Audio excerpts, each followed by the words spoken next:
Hey, to all my Walking with Rock participants, you know what I'm going to say. Make sure that you are still keeping that body moving. Listen, very quickly, I want to address an issue that I know a lot of people are dealing with and struggling with, but it's time for someone to really bring it to the surface. And that topic is silent suffering. How many people are suffering in silence?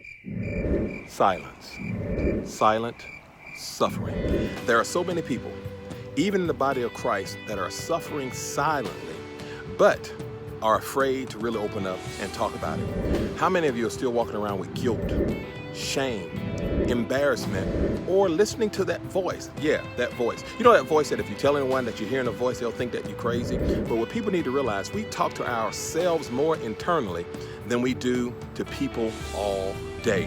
But listen, I want you to know, count it not strange when you hear that voice. It goes all the way back to the book of Genesis. Genesis chapter 3, Adam has already sinned or fallen, and God shows up and he's looking for Adam. And he says, Adam, where are you? First thing I want to address is he's just saying, listen, I need you to identify where you are spiritually. Adam responded and said, I heard you calling me, so I hid myself because I was naked.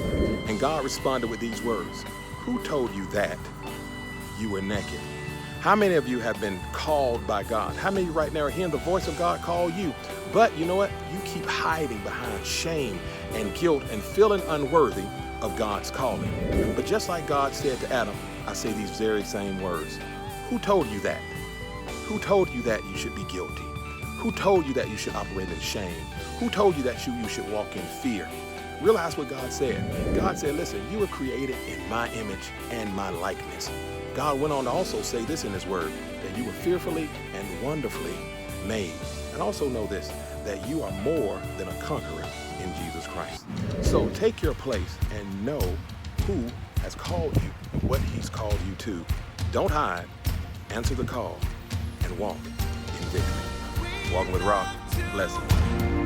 Call your name.